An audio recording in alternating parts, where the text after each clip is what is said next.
This is the newsroom.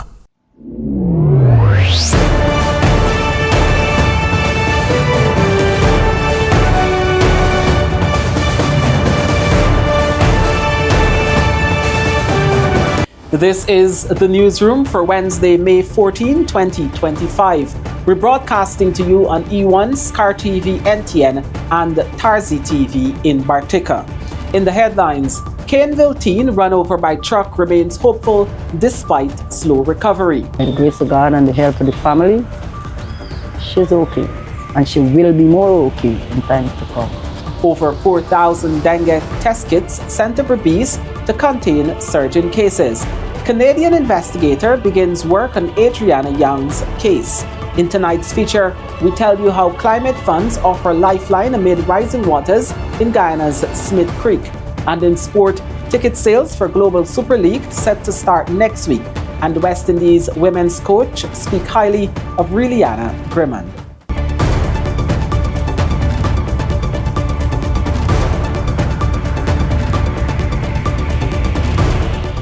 With the news, I'm Kurt Campbell. We're glad you can join us. First up, several months after 15-year-old Destiny Solomon of Kaneville, East Bank, Demerara, was run over by a truck along the East Bank Public Road, she is recovering. The teen underwent 5 surgeries since the accident, which occurred on November 6, 2024. She's now undergoing physiotherapy at the Ptolemy Reed Rehabilitation Center, but is likely that she will not be advised to get children in her adult life due to her broken pelvis. Her grandmother, Beverly Boston, told the newsroom that the accident has changed the life of the entire family. We're here with Destiny Solomon, who was involved in an accident last year. The accident was at the Golden Grove, East Bank, Demerara Public Road, and she just told us that she's actually recovering fairly well. So Destiny, can you tell me a bit about what happened during this accident itself, and a little bit also about how you were able to cope with that happening? Wednesday, when accident now started, I was actually heading to town to drop something for my brother, and I had traffic on the road. And when I tried to cross, it had 2 trucks in front, and the traffic was stopped. So I think over the road, and at the same time, the traffic started back. You know, after the majority of that entire incident happened, you were bedridden for a little while, right? And how did you deal with being told that, and also just during that time? I was really crying a lot. How are you recovering? I just want to time I still get sharp pain and to walk with a little limp. At the day of the incident, I was working and I received a phone call saying that she got a minor accident. So on the phone, I keep asking the individual, did she dead? No. It's a little thing. So I decide now to go out there. We run from here to Jimbo. When we reach, saw Destiny lying on the road. No, nobody. I myself even get blackout on the road. So when I recover, I get into the ambulance, take her to Diamond. They work so fast. There's no complaint of that. Carry her to Georgetown. Like 20 minutes, we leave there, tongue. When I asked them for what? They say she kidney, she pelvis, and more damage.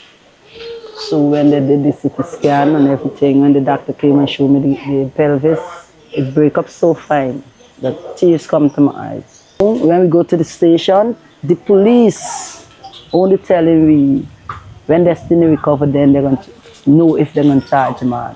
But in the meanwhile, they send the matter to the DPP. So when we were there, the DPP say they cannot charge the man. I said, thanks, I leave everything to God. So I walk out and I come home. There's my granddaughter. By the grace of God and the help of the family, she's okay. And she will be more okay in times to come. The Ministry of Health has sent over 4,000 dengue test kits to Region 6 as part of efforts to contain a recent surge in cases. This is according to Minister of Health Dr. Frank Anthony, who provided an update on the situation in the region on Tuesday.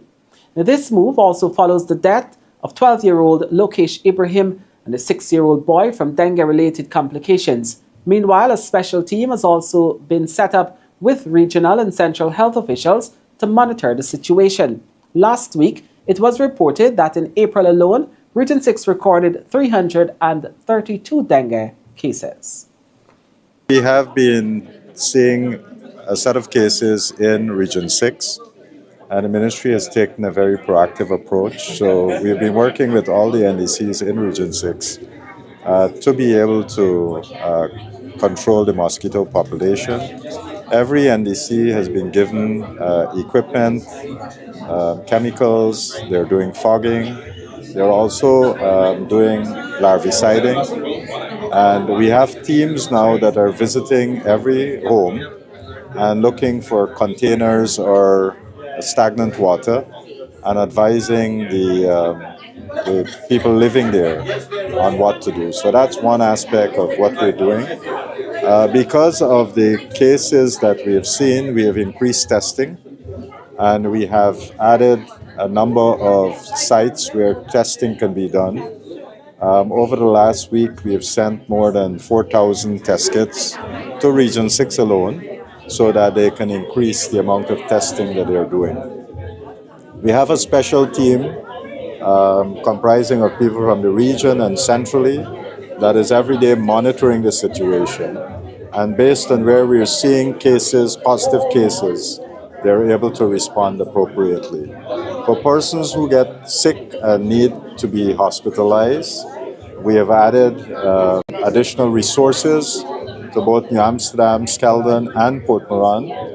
If there's an increase in hospitalization, that they'll be able to take care of those cases. So I think right now, with the increased focus that we have, in a couple of days' time, we should have the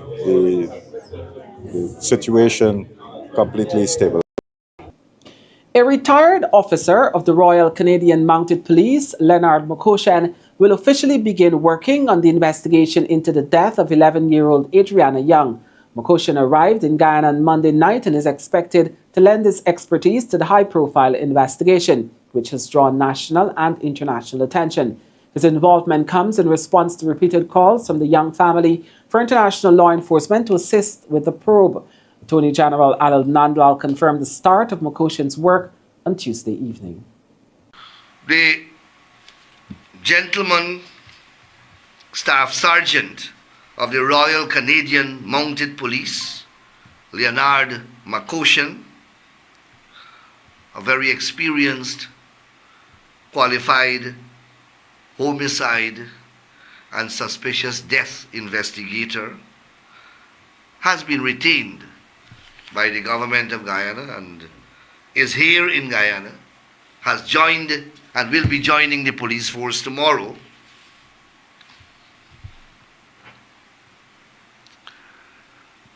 to be part of the ongoing investigations. And this is a promise that the President made, which is being delivered. There are attempts, I'm told, to get a fourth pathologist to come in. From the little that I know of pathology and what I've been advised by persons far more qualified than I am, the body in its current state, having regard to the time that would have elapsed, as well as the procedures already conducted on the body, would have deprived the body of any forensic value it may have had. So it's not competent for me to pronounce on what is the utility of pursuing another post-mortem, but that's the choice of the family. The body is theirs in law, The body has long been handed over by the police to the family. Whether another post-mortem or forensic procedure will produce anything of value would be a matter for those who are pursuing that course of action. My information is that it would be of very little or no value. Addressing the opening of the first Forest and Climate Leaders Partnership meeting held in Guyana, President Dr. Irfaan Ali issued a clarion call for global climate actors to translate promises into practical financing that supports both development and conservation. Speaking as co-chair of the 32-member coalition formed in 2022 and representing nations with significant forest cover, President Ali emphasized that economic growth and environmental stewardship can and must go hand in hand. And when we look at the policy frame of the world and the priorities of the world today, we are seeing climate, the environment, forests, much less biodiversity, being pushed further and further down the agenda, down the priority listing of what the world is looking at. And this is frightening. That is why I want to compliment all of you in this room today for the work that you are doing in ensuring that we fight back, at such a rapid pace that we do not allow the attention on these critical issues to be lost or minimized. We have a duty and responsibility, especially to those before us who would have done groundbreaking work to get us to where we are. For centuries, development models placed little value on standing forests. Cleared land was seen as more valuable for agriculture, mining, or infrastructure. This model of land use supported the development of most of today's advanced economies and has been entrenched in development for even longer than the world's reliance on fossil fuels. Changing that model is urgent. But it is also profoundly difficult to create a development model where forests are worth more alive than dead. Our message is simple. Prosperity and forest protection are not mutually exclusive. In our 15-year journey, we have made mistakes, but we have also learned what works and what doesn't. Still to come, in Guyana's Smith Creek, climate funds offer lifeline amid rising waters.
Welcome back. This is the newsroom.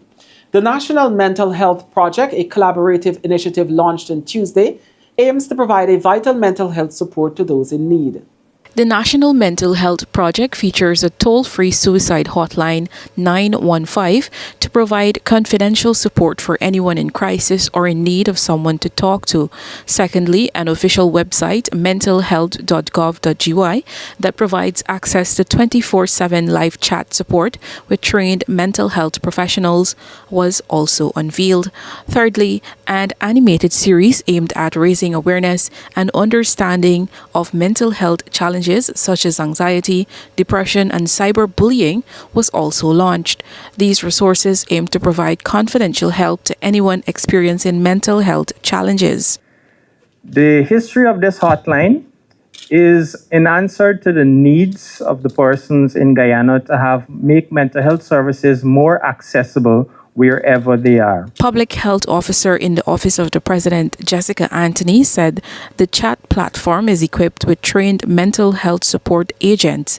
Anthony said that the chat platform is also confidential and does not require users to share personal contact information. The website gives us a centralized, accessible, and trusted space where people can learn more about mental health and access various resources.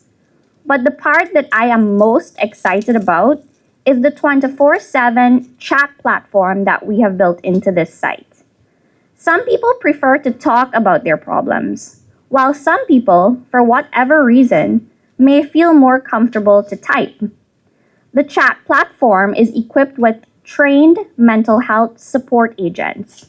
Yes, they are real people, not chatbots or AI. Meanwhile, Minister of Health Dr. Frank Anthony acknowledged Guyana's long-standing challenges with suicide and mental health. Many years ago, Guyana has been known to have lots of cases of suicide and lots of challenges with mental health. But because of dedicated efforts, we have started to turn that around. Suicide should not be a problem anymore because we are all going to be concerned about this and be able to act to prevent these things from happening. Dr. Anthony also addressed shortcomings in the primary healthcare system where mental health concerns are often overlooked, and so more than 100 physicians across the country have been trained to integrate mental health care into their services. Hospitals being built, Health Minister Dr. Frank Anthony says the government is exploring the expansion of the Chinese Medical Brigade in Guyana. Dr. Anthony, while delivering remarks at the second launch of the Health Personnel Training Program, reminded that 6 new regional hospitals will be commissioned this year and having highly skilled professionals positioned there will be necessary. He said among the bilateral discussions with China is the expanded presence of the brigade. One of the things that in some of the bilaterals that we keep talking about is to see whether or not we can increase where the brigade might be able to go, not just to be at Linden and at Georgetown Hospital, but maybe to have other hospitals that in the future we might be able to get them to go there. They have helped this hospital to actually do a lot of breakthrough types of surgeries. And there have been many firsts because of the work of the brigade and the specialists that we have in the hospital. Other staff that we have, they have been in training with the use of some of the equipment. I've seen some of them working on laboratory equipment, surgical equipment, and a whole host of other things. So those types of training are essential if we're going to maintain the facilities that we have just built. The indigenous Warao community of Smith Creek in Guyana's Barima-Winey region has long depended on traditional crab catching and fishing. But funds from Guyana's Low Carbon Development Strategy, LCDS, have sparked new economic opportunities, offering villagers a pathway to adaptation amid climate challenges. Anthony Thomas, a father of 6 from Smith Creek, exemplifies this transformation. Like many in his village, Thomas once relied solely on fishing, but LCDS investments enabled him to diversify his livelihood. I can see a liberty from the LCDS money that's spent, I can get a benefit and things prosper. That is how I use the money, and the money not done just so. The money still making fine thing, and you make a living. With the support, Thomas bought essential tools like a chainsaw and planting suckers to establish a thriving farm. Profits from selling his produce allowed him to further expand, opening a small grocery shop. I do some for make a living in this community here, some catching crab and fishing in. That is a living we make. And then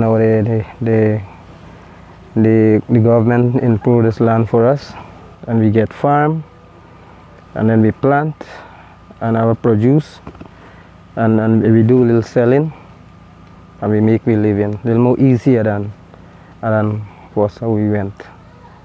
So, and I can see myself progressing, that I have the planting and I sell and make a living.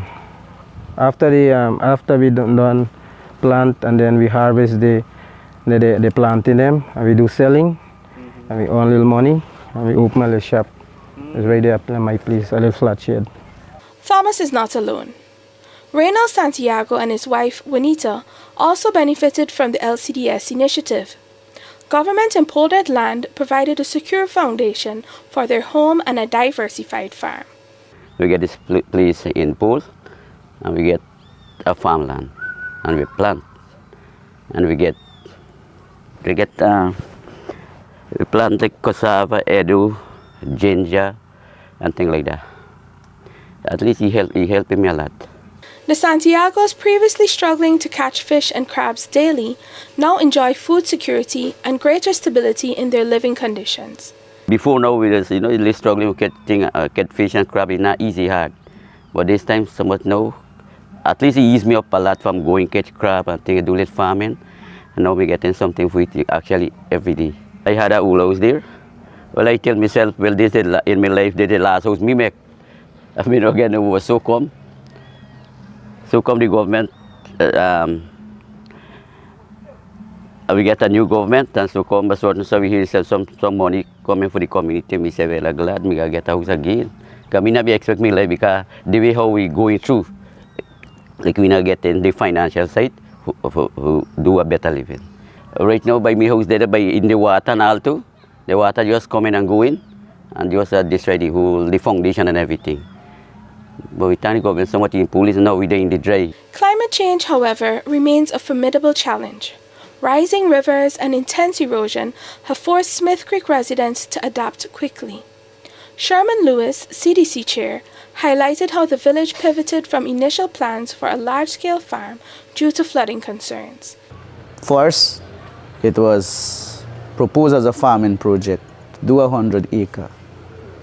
But when we were ready to do that, the flood came, and we couldn't start the work, because at that time, the swamp area, at the flood time, no machine couldn't work here.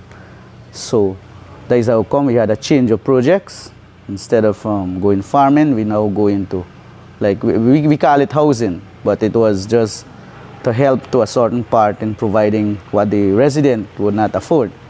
So the project go up to 22 person there, and the money was splitted in that manner. So we do that housing, then we do other resident do fishing in, and then farming and transportation. Meanwhile, Tina Lacan, a mother of 5, expressed gratitude for her new home provided by LCDS funds, emphasizing improved comfort and suitability for future electricity installation. The government so good, and thank God he provided a house for me. We used to live in a chuli house. This one more better than the chuli house. It's more dry than that one where we went inside.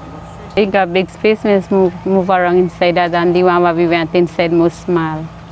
As Smith Creek continues navigating the harsh realities of climate change, LCDS support is proving vital.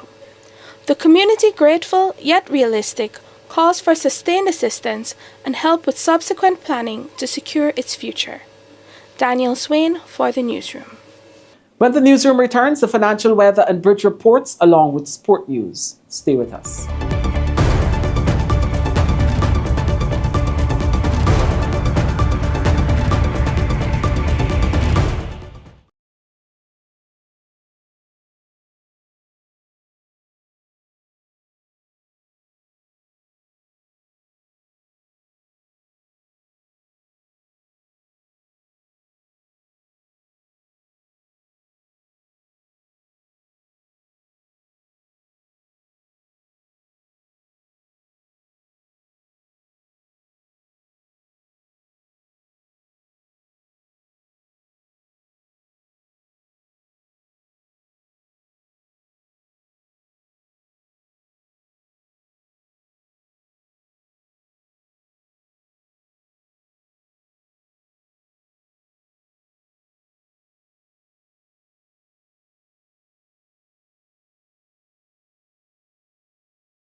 Welcome back to the newsroom. Tonight we start with news out of the Global Super League.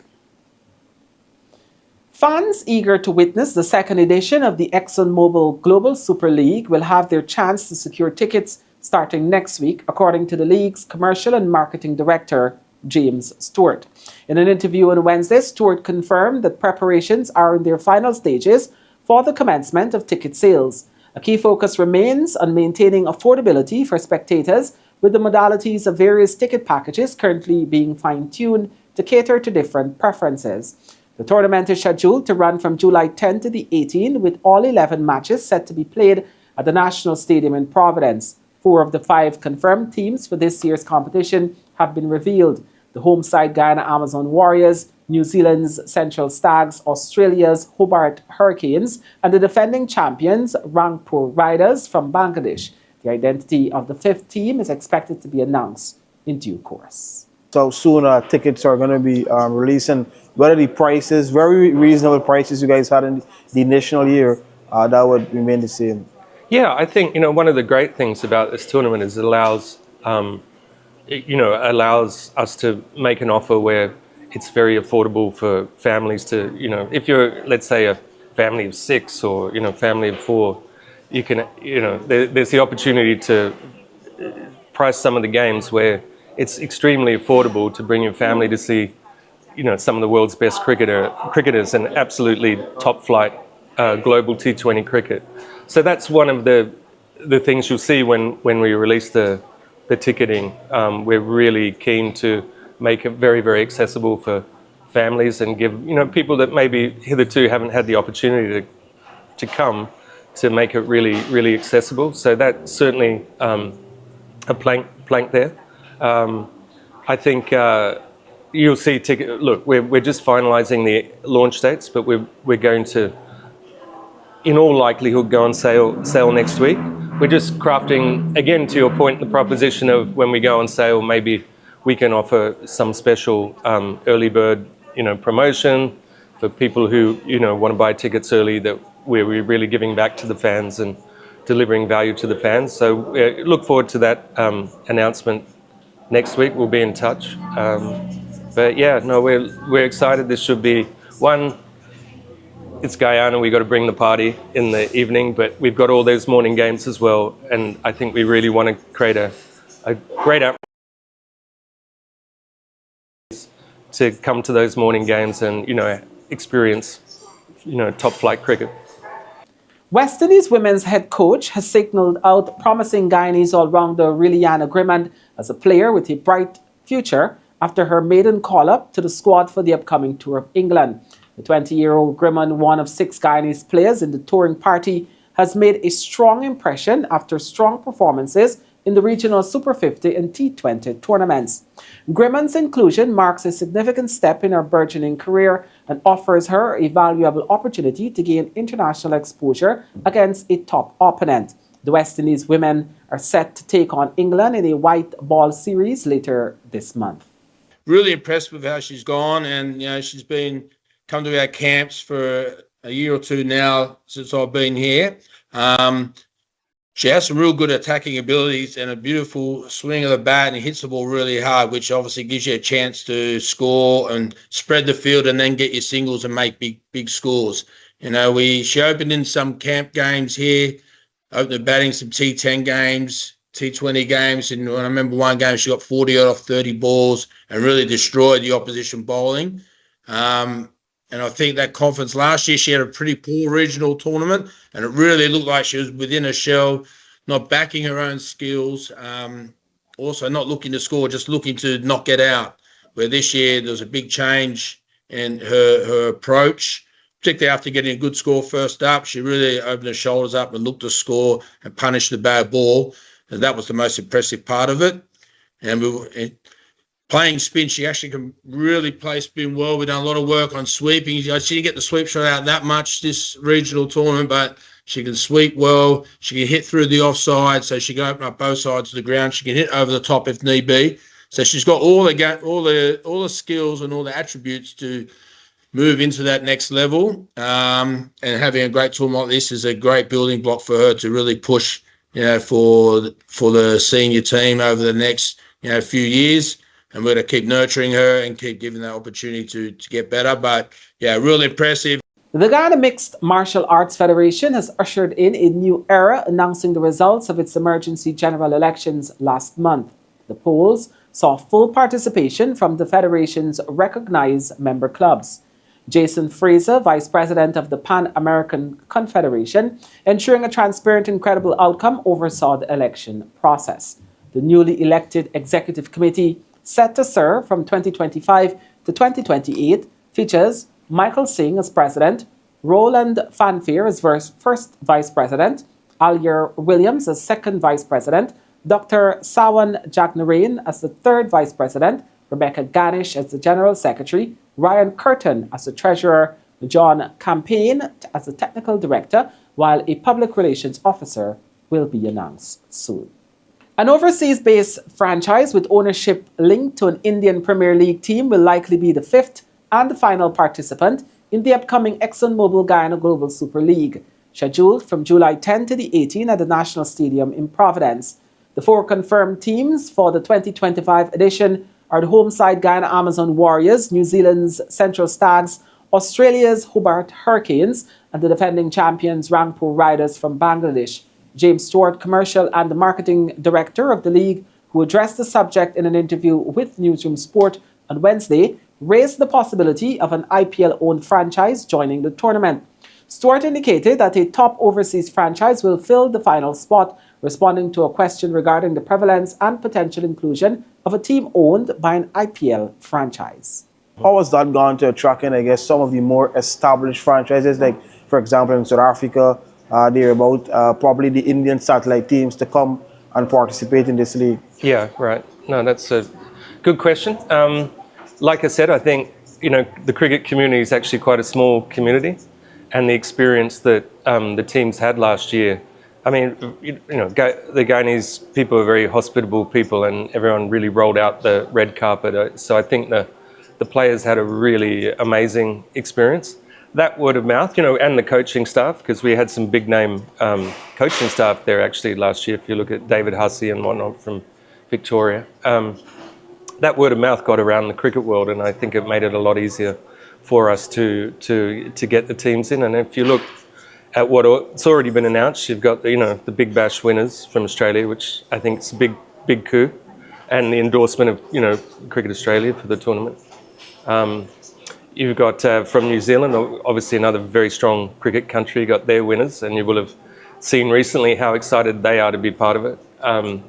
Bangladesh, we thought it's right and proper to establish a legacy where if you win the league, you get invited back the next year. So the Rangpur team getting invited back.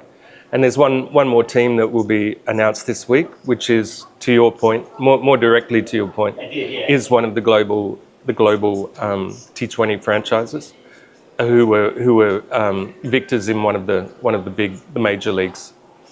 The second round of the Dakota 100 Endurance Championship is scheduled for Sunday, May 18 at the South Dakota Circuit. The event, hosted by the Ghana Motor Racing and Sports Club, GMRSC, is free for spectators with action beginning at 1100 hours. Endurance racing at the South Dakota Circuit is a rigorous examination of driver skill, machine resilience, and team strategy over prolonged periods. The headline 100-lap race typically runs for around 2.5 hours, presenting a unique challenge in local motorsport. The day's program includes a 15-lap team bike race showcasing leading riders and a 20-lap sprint for the rapidly expanding Vitz Cup Championship. The Vitz Cup, known for its close competition, has quickly become a popular draw for seasoned fans and newcomers. And with that, we've come to the end of this newscast. On behalf of the news and technical teams, I'm Kurt Campbell saying thank you.